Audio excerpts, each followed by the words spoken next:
Hey, what's up, friend? My name is Matthew Dale. I'm here to help you play better, sound great, and understand more. And this is one of my absolute favorite guitars. This is my PRS McCarty 594. Absolutely lovely guitar, but it needs a new set of strings on it. I should probably clean up the fretboard a little bit, and overall, I should really kind of, start looking at all of the settings that I have on here and tweak this for the new season. It's basically summer here now. So I want to just see if there's been any sort of seasonal movement and take the opportunity to touch upon what I would consider to be the player's setup. What should a guitar player know how to do and know how to tweak on their guitar to give them the best playing experience possible on their instrument? So I'm going to take this over to my work surface here, and I'm going to go over all of the tools required and all the knowledge and all the stuff required to give you a really, really, really great player's setup. All right, so I've got my guitar here on my work surface, and before we get started, I'm going to just kind of show you all of the tools that I'm going to use to do this setup. This is going to be a pretty complete setup. I'm really not going to touch on fretwork at all. That would be something that I would definitely take to a professional. I'm also not going to be talking about, cutting any nut slots or anything like that, but basically what we're going to be covering is adjusting the truss rod, adjusting our bridge, and on this particular model, a two-piece bridge, like a two-pneumatic style, and getting all of the action sort of set up where we as players would probably want it, and then, adjust a little higher or lower for yourself to taste, and how to think about the guitar as a system and how the action is really part of a system of, the bridge height, the truss rod adjustments, and everything that is included in all of that stuff. So let me go ahead and talk to you first about what I got on the bench. First thing that you will need is a capo. This is going to make things a lot easier for finding the right adjustment points. I'm also going to have just a little wire cutters or string cutters for the guitar strings. Speaking of guitar strings, let's go ahead and use some guitar strings here. What I have here for my PRSs, both my 594 and my DGT, I love Stringjoy strings. You can check out these guys. I will link to them, or I will link to a Sweetwater affiliate link in the description box, and you can check out more about Stringjoy strings, but they are made in Nashville. I have had really, really exceptional playing experiences on Stringjoy strings, and in particular for my PRSs, I use 11 to 52. So I like heavier gauge strings, 11s, and on my PRSs, I like a huskier bottom is kind of what they call it. So a 52 on the bottom as opposed to like a 49 or a 50. So I got my strings here. We'll put those aside. I'm also going to be doing a little bit of lemon oil since it's probably ready for my fretboard to, rehydrate a little bit. I'll talk more about that as we go on. Deoxit D5. This stuff is great. I don't think I have a link to this, but you can easily find it, wherever, order it on Amazon or wherever. But this Deoxit D5 stuff is great for cleaning the knobs and the electrical components, the volume pots, tone pots, switches, the input jack. This stuff is great for making sure that you don't get crackles or pops or anything like that. So keeping the electronics clean, Deoxit D5. A little bit of guitar polish. Again, I don't really have a link to this, but just any old guitar polish. This is Dunlop. This will work. That's great. Paper towel for the lemon oil, a rag for the polish. I also need to replace this knob. I have a crack in it. Somehow I got a crack in it, so I've got just some PRS replacement knobs here for my guitar, and this is something that I think every guitar player should have. So this is a Music Nomad equipment and care thing. This is like a pocket setup toolkit here, and if I open this up, I've got a bunch of goodies in here. This I'll talk about. This is called Big Ben's Nut Sauce, and I'm going to put just a little dab, even though this is not a movable tailpiece or like a whammy bar or vibrato tailpiece or tremolo bar, whatever you would call it, whatever nomenclature that we have, because we have so many of them. But even though this is a stop tailpiece, I'm still going to put a little bit of this on the nut just to make sure that if I'm bending strings or doing anything else, that this is nicely lubricated and working properly. So Big Ben's Nut Sauce is good for that. I keep that in here. But this has this kit, this Music Nomad kit, which you will find, again, linked in the description box below. This has everything you need to have to do a very accurate setup on the guitar. So this is going to be our truss rod feeler gauge here. We also have a nut slot feeler gauge here. I'm actually not going to need this for this particular setup because I'm not going to venture down here. These are my Strandberg things, so I can actually move these out of the way. But what you have included on here, this is going to be for our truss rod adjustments. This is what they call their pick capo. It's like basically a really thick, large pick that you could slip in between the strings like this and have this be a capo down on the first fret. I'm not going to fuss around with that too much because I'm just going to use my capo here just to make things a little bit simpler. This is going to be our string action guide. This is helpful. And then if we got a little booklet in here too that kind of explains everything and helps you along with the guitar setup process. And we have here radius gauges for our fretboard and everything. These really come in handy if you say, like, this is a 10-inch radius. I can put this 10-inch radius on this and double check that there is no space under there. Obviously, with a 2-point, tremolo bridge like this, I don't need to do any adjustments. But if for whatever particular reason this bridge was out of like, if it was tweaked, if it was not in spec or out of spec, then I could just kind of double check that. But this really comes in handy for adjustable saddles like on a Strat or on my DGT on the PRS tailpiece or my Strandbergs or anything like that. So that's everything that's in this case. It's everything that we need. I'm going to have there's one other thing that I will use here. I'm also going to use a Post-it because this is just, it's basically just a thin sheet of paper. And when we get to this point of the setup, I will tell you why I'm going to use a Post-it. So now that we've just got everything, I'm just going to clean up my space just a little bit to make things a little bit nicer. And as we get moving, I am first going to take the strings off. Actually, I think I'm going to do this. Before I take the strings off, I'm just going to double check the truss rod real quick. So I'm going to put my capo on the first fret. And if you don't have any of the fancy gauges, which I do highly recommend the fancy gauges and everything, if you just want to do a really quick check of your truss rod, capo on the first fret, hold down the very last fret on your guitar, and around the middle of the neck somewhere, so anywhere from fret 9 to fret 12, just tap the frets, and if you get a little bit of a ping, that's good.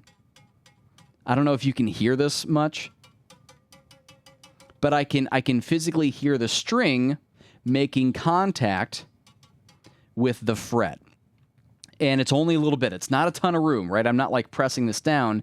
It's just, I'm literally just putting a little bit of pressure on it, and it's making a little bit of contact.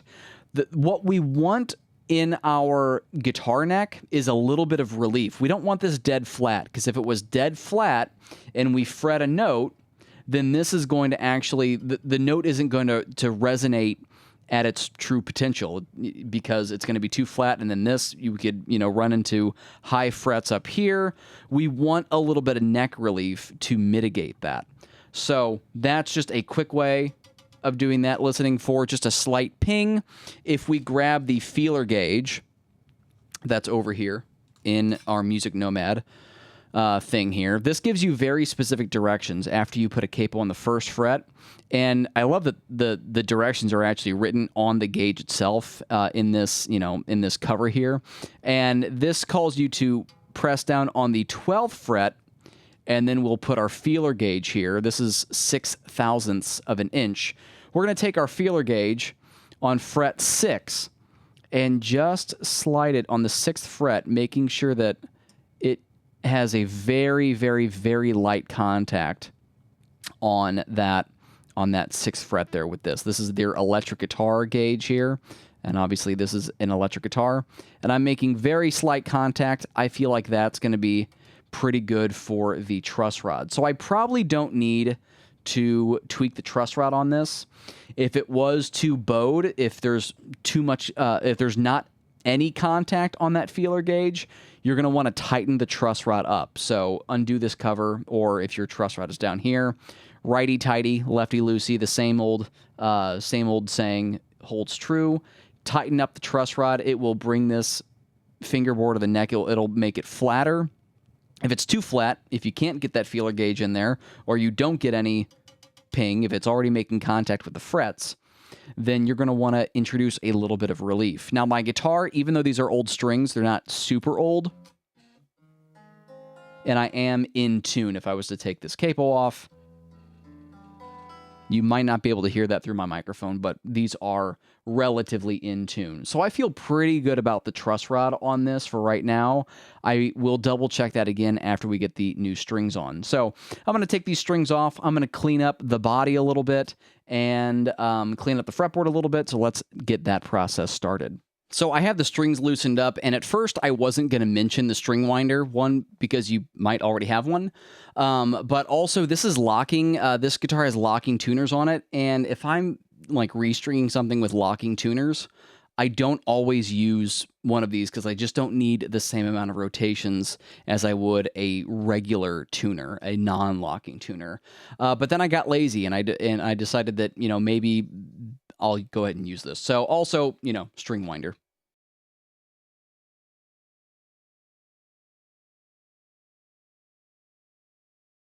All right, strings are out, and I'm just going to wind these up a little bit just to make sure they're not springing all over the place and getting in my way. I'm just going to set these guys off to the side.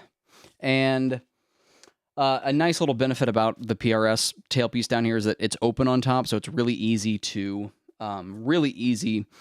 take those strings out. I am going to take this bridge off because I do want to clean up everything under here.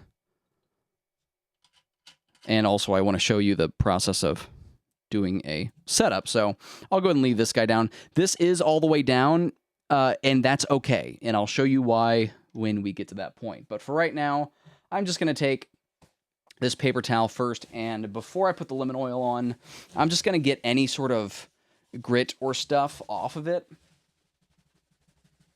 and give it a decent wipe down.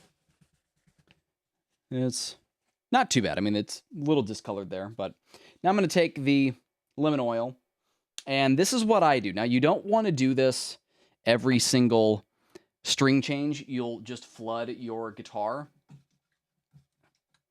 Usually, you probably want to maybe lemon oil it maybe twice a year, maybe 3, maybe 4 if you're in a really dry climate. But I would say, in general, twice a year, doing a lemon oil is going to be perfectly fine. And I'm going to get every single fret, really make those birds pop, and get over here as well. Now, while that is sort of sitting, I'm also going to go over it with the rag, and I'm just really light on the fretboard right now. I'm just making sure that all of that lemon oil is evenly distributed. Just like that. And I'm going to let that sit while I spray down the body here and clean this up.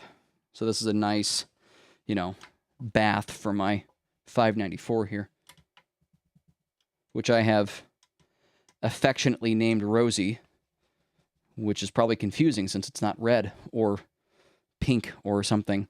But I bought this guitar after I sold my house before I married my wife, and we moved in together, and my house had a stained glass window with a rose in it. It was an old city home. Really had a lot of nice character, as they would say on HGTV or something like that. And I splurged and had a little bit of fun with the money that I made from the sale of my house, and took a portion of that, just a portion, and bought this guitar. So that's where the name Rosie comes from. Not that I use that name all the time when I'm talking about this guitar. Usually I just call it my 594. But since I'm killing time in wiping my guitar down, I might as well speak a little anecdotally about some of this stuff. So, there. I could get a little bit more particular on the pickup covers, maybe. But I also don't want to take up too much of your time. That should be good, though. I got under the bridge, and this should be well cleaned up. I'm going to wipe up here. I don't need to really spray polish up here or anything, but I am just going to wipe and make sure that there's no dust kind of in here. Let's see. I'm just going to make sure these are all in their slots. I'm going to flip this over and do the back. By the way, I haven't done a review on this guitar, and at some point I'm going to. It just hasn't been on the top of my to-do list. I did a review of no, this is my 594. I did a review on my DGT, and I feel like this is probably next in line. Get the neck really good. Take a look at the neck. This is a little bit of an interesting 594. I have a maple neck, gorgeous flame maple neck on this. And also, this is not mahogany on the back of the guitar here. This is actually Carina. So this is a wood library, and I've got some interesting woods going on here. Flame maple top, obviously, and flame maple neck, Carina body. And if you could guess by the looks of it, since it has a little bit more of a reddish brown to it rather than a brown, this is Brazilian rosewood as opposed to East Indian rosewood. So got some fun wood combinations going on here. Now I'm going to go back over the neck and just get all the excess. So it's probably all absorbed by now. And now I'm just going to go over every single fret and get all the excess off. And you can see you actually are picking up a little bit of dirt when you do this too. So this cleans the fretboard a little bit. You could also do steel wool, like 4/0 steel wool. That's going to be a little bit more aggressive, obviously. And if I was doing that, I would want to tape up the pickup so I don't get the shards of steel wool magnetically sticking to my pickups. But another product I've had good luck with, if you really have a dirty fretboard, is Scotch-Brite pads. And you can find this stuff at like the hardware store or any sort of woodworking stores, anything in the finishing department. And if you get a white Scotch-Brite pad, those are equivalent to 4/0 steel wool, but they don't shed metal shavings. You can just kind of wipe them down, and they're not abrasive enough to ruin the finish on your frets. So, now that everything is clean, basically, I am going to put these guys back on and pop the new set of strings on, and then we will start making our adjustments. So I'm going to do that real quick. I'm going to get it just kind of close to where I think it was, and then we will make our adjustments, get our strings on, and go from there. Also, just real quick to note, make sure you pay attention to where your screws are on your bridge. They face backwards on this guitar. They don't always face backwards on all guitars, so just make sure you keep note of that. I'm just eyeballing this right now. I suppose while I'm here at this stage of the game, let's go ahead and pop on that new knob, and I want to make sure that all my tins are lined up.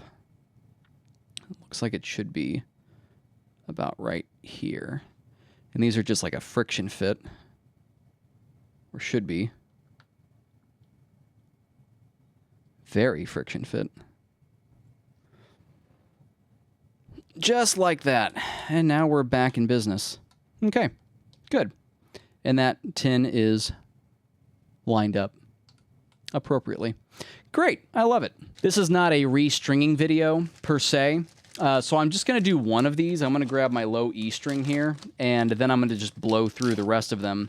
But there's a couple things that PRS states that you should probably know with regard to their specific locking tuners, and that is this. First of all, if I'm doing locking tuners, or really any tuners for that matter, let me get some of this. I don't need these guys anymore, so let me move these. I like to kind of line up the holes in the tuning pegs just so they're easier to find and string up. So if I put this through, PRS actually states with their locking tuners that you should go around at least a turn. So how I'm going to accomplish that here is I'm going to take this and nearly a peg, right around a peg's length past the post. I'm going to come back and I'm going to tighten that down now. So now when I tune this back up to an E, then we should have the proper amount of length, and I'm also going to go under here, and that feels like it's getting right around an E. So that's good. That's a good length on that post, you know, for whatever particular reason. I've also just like strung them through, tightened them up, and tuned them up, and in general they work fine. But I'm being very particular in this video, so I'm going to do the PRS recommended sort of thing. So that's at least one wrap. I can go ahead and clip that off now and make sure that my lock is seated, and it's seated enough where I can't turn it anymore with my hand, so that's going to be just fine. I'm going to quickly get the rest of the strings put on. All right, so strings are on, and just a couple things to note after you get your strings on. It's a really good idea to stretch your strings out so they hold tune better. So I have this roughly back in tune, and now what I'm going to do is I'm actually going to go and grab and just sort of manually stretch these strings. Try to get all the stretch out of the strings, and that went down probably about a whole step. And I'm going to do this again. Usually about twice on each string is enough. That time it was only about not quite a half step, if I'm hearing things correctly. And now I'll do this with the A string. Just a little stretch. This will hopefully eliminate most of the day-to-day dropping of tune when you know, during that first week after you restring your guitar. Now that one I kind of felt a little ping, I felt a little slip. I am locked in, so I guess it just slipped on the post somewhere, so now this is really going to be stretched. It also helps with that too. Now let's do it again. Sometimes you'll get those pings. And we'll give it one more. Good. Do this guy, or G. Obviously, I'm going to be extra careful on the thinner strings. They can't take as much tension as the low E, but you still don't need to be as ginger as you might think. Let's do this on the B now. Well, especially if you play 11s like I do. If you're a glutton for punishment. All right, so now we are roughly back in tune, pretty close to being back in tune anyway. And the next adjustments we're going to make are going to be here at the bridge, adjusting for our action. Now, one of the lovely things about a stop tail or a 2-point, tail piece like this is that the adjustments are really easy, and it's really easy to get started in doing this kind of maintenance yourself. If you have like a floating trim or like a Strat style bridge or something like that, or heaven forbid a Floyd Rose, that's going to increase the complexity of that sort of thing. So these are really great to they're really easy to maintain, really easy to set up, and of course they stay in tune much better than any of those other types of things. So what I'm going to do is I'm going to grab my gauge here, and we are going to take a look at the... I kind of like doing this in millimeters. Oh, I'm sorry. Let's see. No.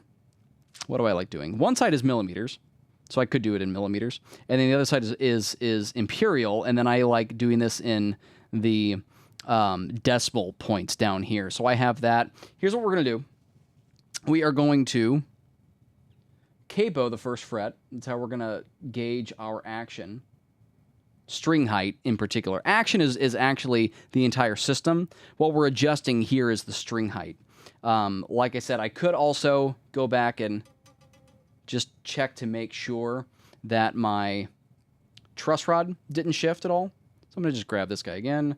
Fret 12, and then fret 6, 3, 5, and number 6.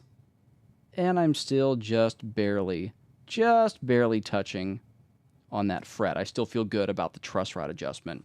So now, and again, this is really handy, measuring at the 12th fret, from the top of the fret to the bottom of the string, And I'm just going to put this here and just going to see. I have to kind of get down and look at this.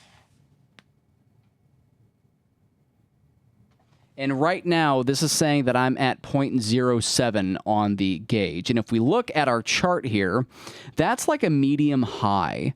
I'm going to be a little bit more like on the medium side of things. So this is the low E side here. Now, I would actually say that I like a little bit of a higher action, but probably not that high. So I'm just going to loosen this up here. And what's great about these oversized wheels on the PRS is you can actually adjust this kind of on the fly.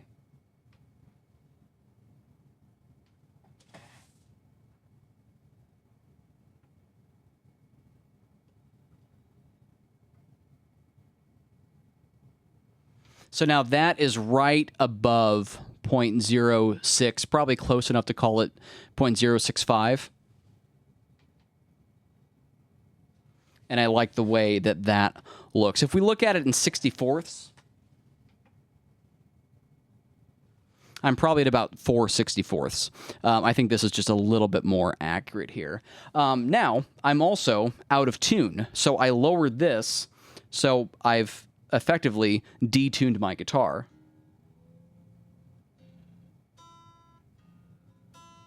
And now I'm back in tune. I'm just going to double check this again.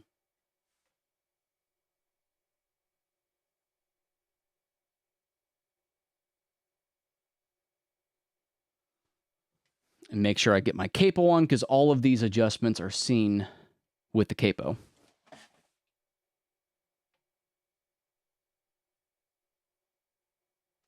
I feel good about that. That is just kissing the 0.06 side on the gauge. Now, I could always adjust this, right? It doesn't always have to be here. I could raise this up a little bit if I feel like it's a little bit too low and I can't quite get under a string to bend. Or I could lower it if I want to, have a little lower action. Or if you want to have a little lower action. Let's go ahead and check the high E string.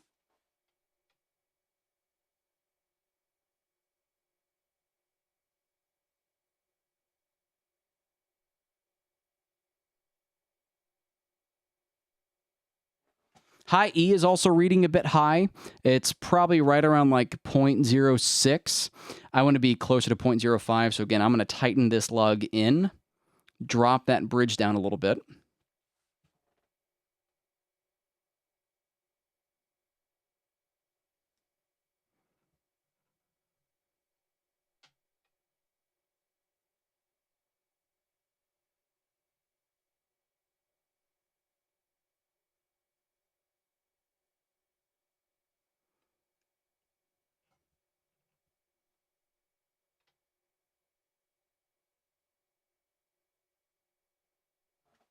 And that's closer to 0.5, maybe even 0.55. I think I feel good about that. I want to leave enough space where, I can bend these higher strings as well. Let's go ahead and get it back in tune. Again, roughly in tune. I'm going to cable back up and take a look.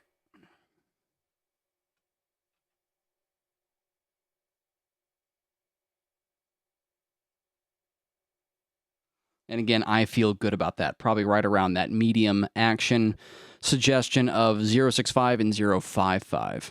So now our playing height, our action is set between the height of our bridge here and what we're doing with the capo is we're actually taking the nut out of the equation. That's kind of why you do that. We've also double-checked the truss rod. The truss rod is good. We have enough relief in the neck. Now, these guys, this part of the Tune-O-Matic bridge, the reason why this is on height adjustable posts is we want to make sure that the string is not colliding with this part of the bridge, with the back part of the bridge here, as it makes its way down to the tailpiece here. So that's where my post-it comes into play. I just want to make sure that I can get that post-it underneath all of these strings without forcing it in, and that there is no clearance issues, and this looks just fine. Sometimes, you'll see people on Les Pauls to mitigate this. They'll put it all the way down, but they'll go over the top, or they'll, raise the posts up or whatever. I've never really liked raising the posts up this is just personal preference for me. I don't really like raising the post up too high because then that post gets loose, and I'm a guitar player, so I'm superstitious, so I feel like, you know, that's robbing me of sustain. Maybe I'm crazy. Maybe I'm not. I don't know. But I like that at least on my PRS here, I can put this all the way down and get it really nice and solid to the body and still have plenty of string clearance underneath the strings for that bridge. Let's talk pickup height. Oh, and actually, I grabbed this, too. This is a quarter, okay? This is just a regular U.S. quarter. And for the longest time, before I got these nice Music Nomad gauges, this was kind of my go-to action gauge here. So without a capo, if I could just use the quarter as a feeler gauge, it's just barely touching that low E, and then on the high E, it is just a little bit, again, just sort of barely touching. I just found that this kind of worked for me. This is just another option that you might have if you want. Use a quarter or a coin or something. This one might be just a little bit high up from the quarter here, but I don't know, maybe not. Maybe I'm just sort of just sliding in. It's actually probably pretty even, which is good. This is what I want. Obviously, this helps in making it even. So that's good. Let's go ahead and talk pickup height. This is fairly subjective, but and it's really, you really have to listen to it. So I'm probably going to demonstrate this maybe a little bit later, but I'm just going to take a look at the pickup heights right now. From on the bass side of the neck pickup, I'm probably at about 1/8 of an inch.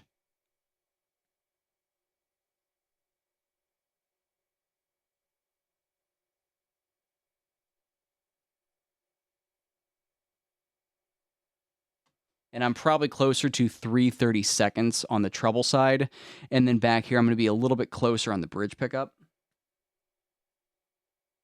Yeah, that's more like a 1/16 there.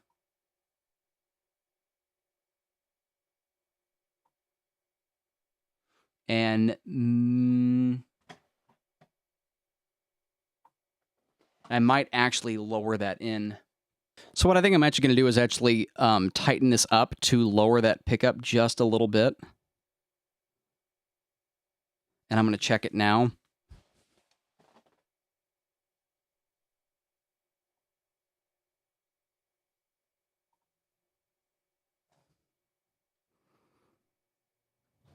Or actually, I think what I wanted to say is I'm going to loosen it to get that pickup lower.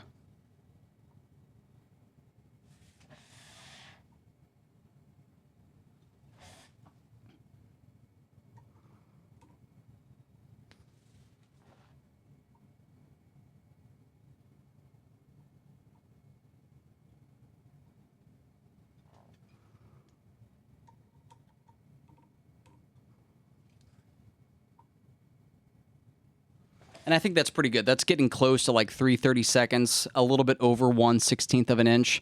The theory here is that, you know, there's more metal over here, so the pickup can be higher, closer to the high E strings or the higher strings, and then here as well on the bridge pickup, a little bit overall closer to the strings for a little bit of a hotter sound, and then closer to your high strings and a little bit further away from the low strings. And just to be clear, I'm measuring from these screw pieces as well.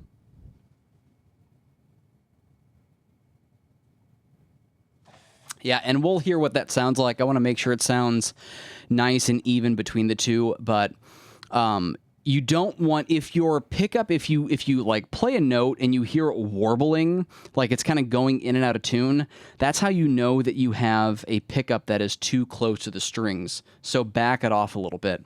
I would say the general rule of thumb is that you want to have the pickups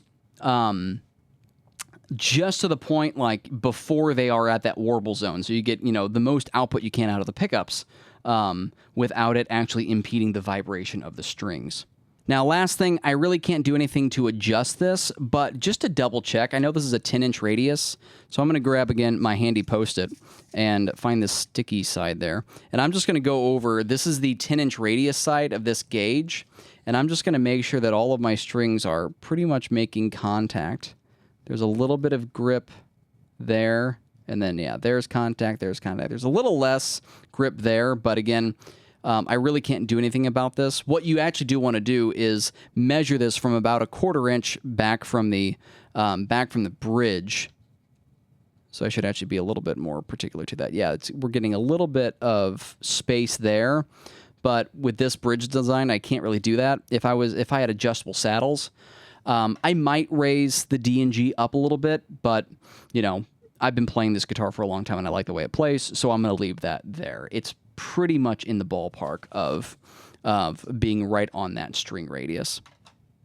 Let's go ahead and flip this around now and make sure that our electronics are in good shape. Use this basic. This is actually my truss rod tool, and it has a little truss rod tool. It's got a little screwdriver in the back. I suppose I should have mentioned that at the start of this video, but I didn't. So I'm mentioning it now.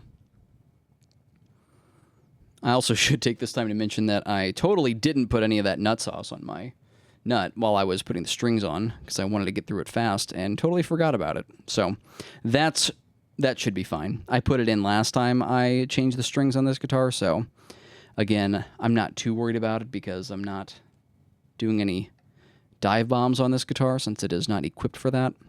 So that should be okay.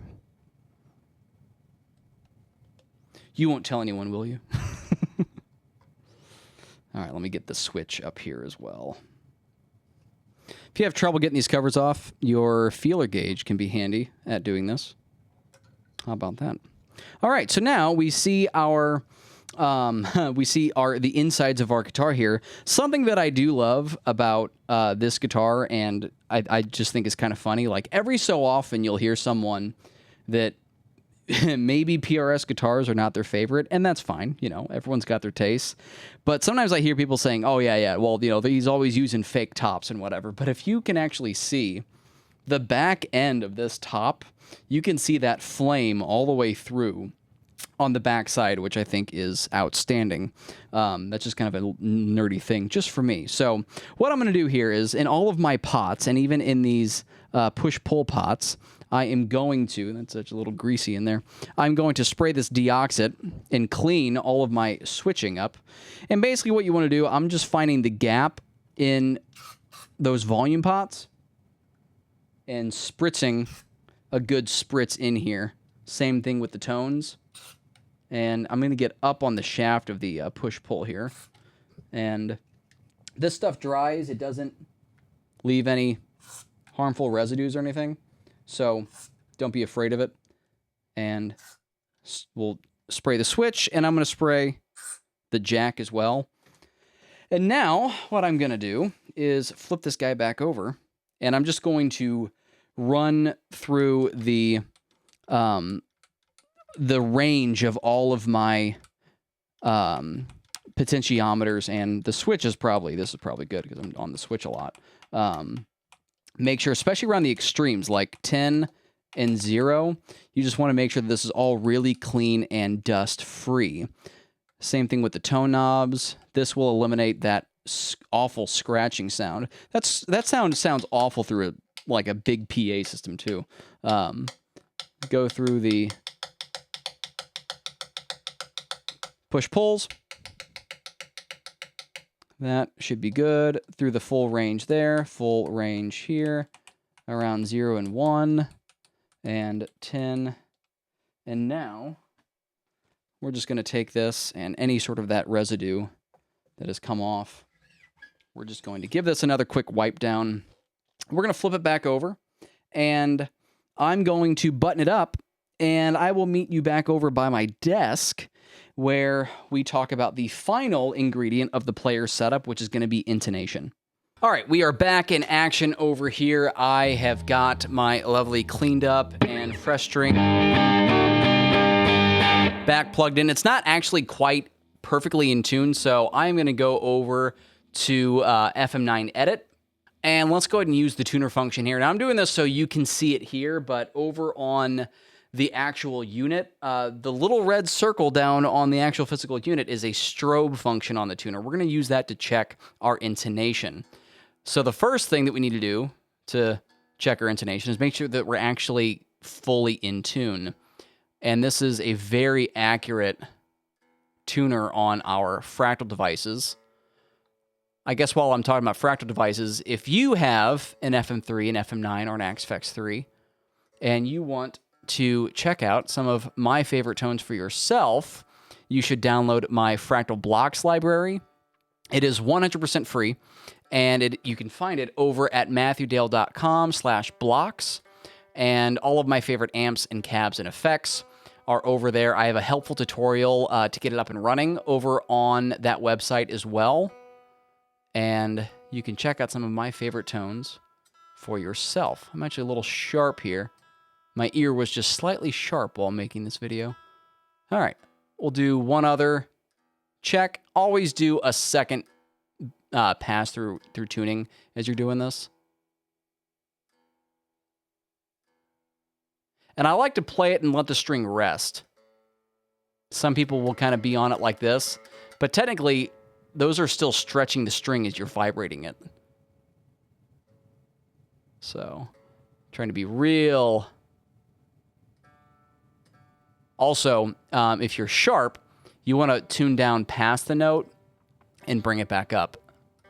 That's going to make sure that you are actually in tune. Like that. So, let me just get back on here. Before I take a look at the intonation, let's just listen to the pickups. So here's the neck pickup. I'm letting this ring. If you were hearing like a wah wah wah wah wah wah wah wah wah wah wah wah on that string, the pickup would be too close. Here's the high side. And we're just getting a nice pure tone. I'm going in through like a AC style amplifier. Let me also pull the knob up on this. And there's single coil.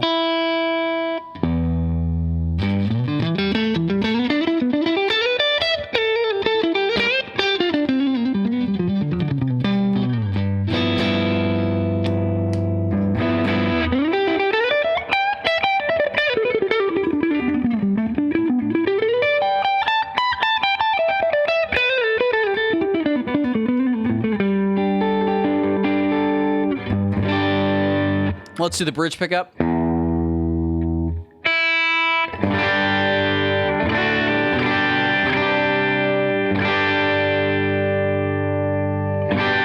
Yeah, and I lowered that bridge, that treble side just a little bit, and I think that sounds pretty good. If I find that it's a little bit quiet on the bridge pickup on the bassy side, then I might raise it back up, but I think it sounds pretty good where it is.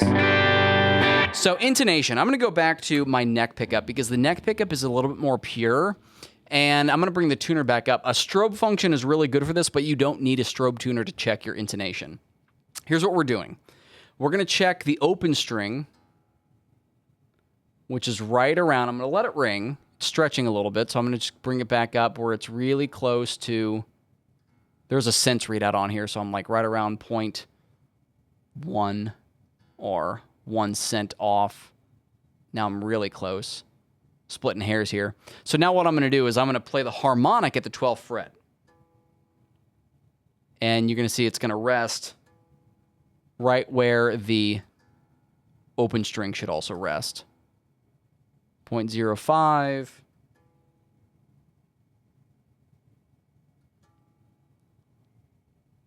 And it's kind of resting a little bit 1 cent behind it or flatter than it. Let's see if that actually makes a big difference when we fret the note. So I'm going to fret the E string now.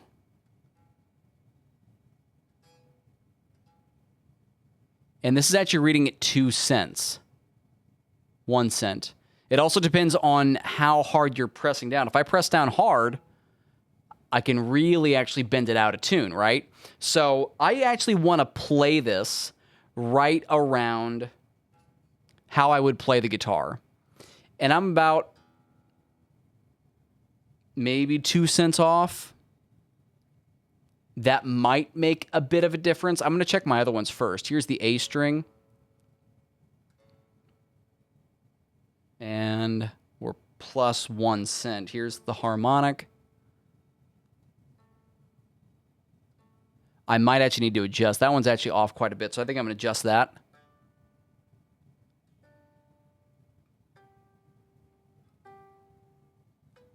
G's almost right on. Open G. Let me just get it back in tune.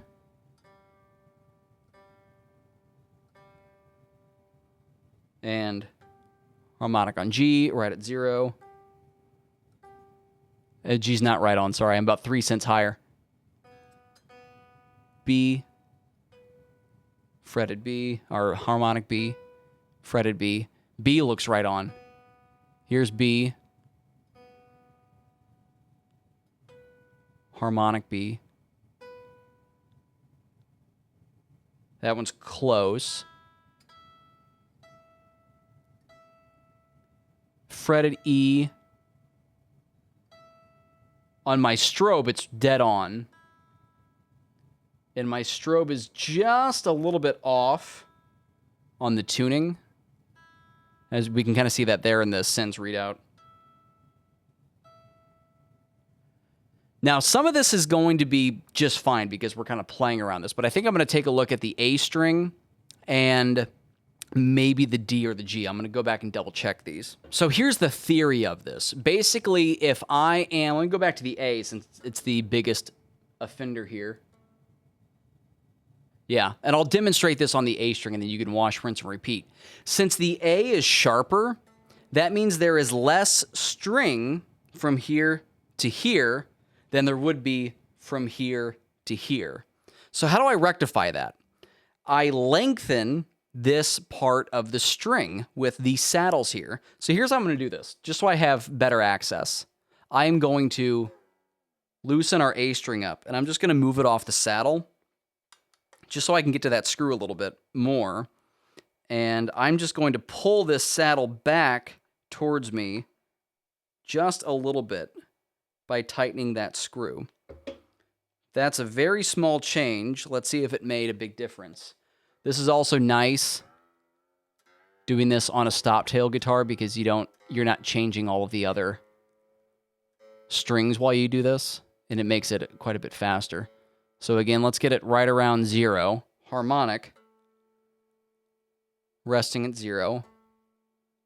And I came down about 2 cents, so I'm going to do this again. And I might make just a bit of a greater adjustment here.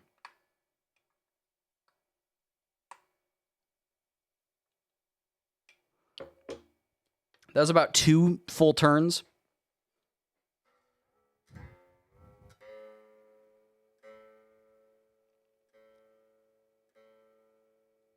Zero, harmonic resting, -2. And that's 1. That's well within reason. I think that's pretty good. Let's check D.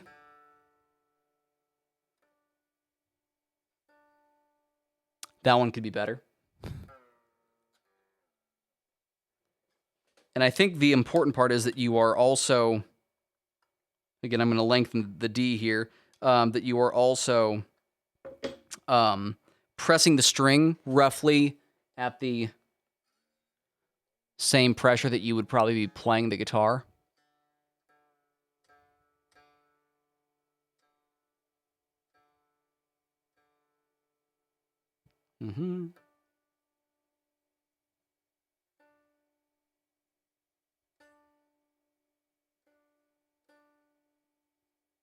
I think that's well within reason. I'm going to pull the G back a bit, though. Make that a little longer. You can kind of visually get a representation of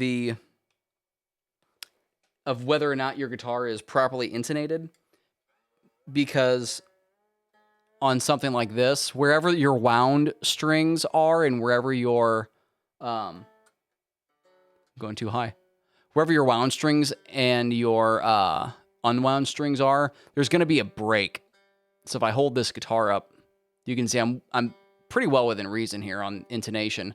But if I hold it up, you can see there's kind of a straight line here, and then it backs up, and then it goes again. So it's diagonal, E, A, D, backs up, and then G, B, and E diagonal. Just add a visual reference.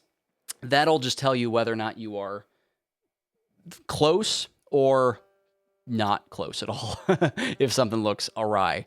On an acoustic that has a wound G, it'll be like E, A, D, G, and then backed up, and B and E. Let's check you again, Mr. G.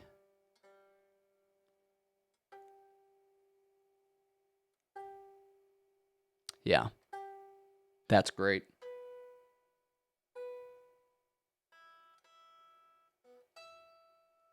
I think the E's a little sharp.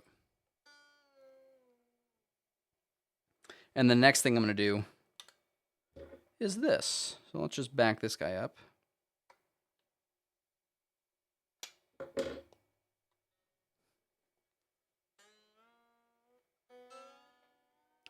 Intonation's kind of annoying to adjust on a Strandberg. If you want to see me do this type of video with other guitars like my DGT or any of my Strandbergs, I think a Strandberg one would actually be pretty good since that's such a unique guitar.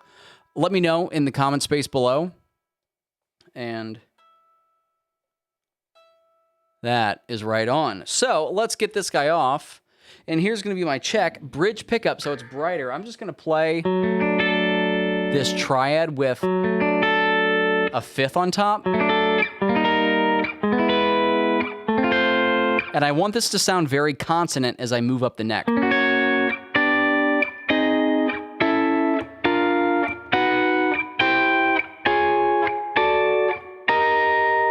Now here I'm going to start bending strings a little bit more. But it's still, if I'm really close or really particular with my technique, it's still very nice.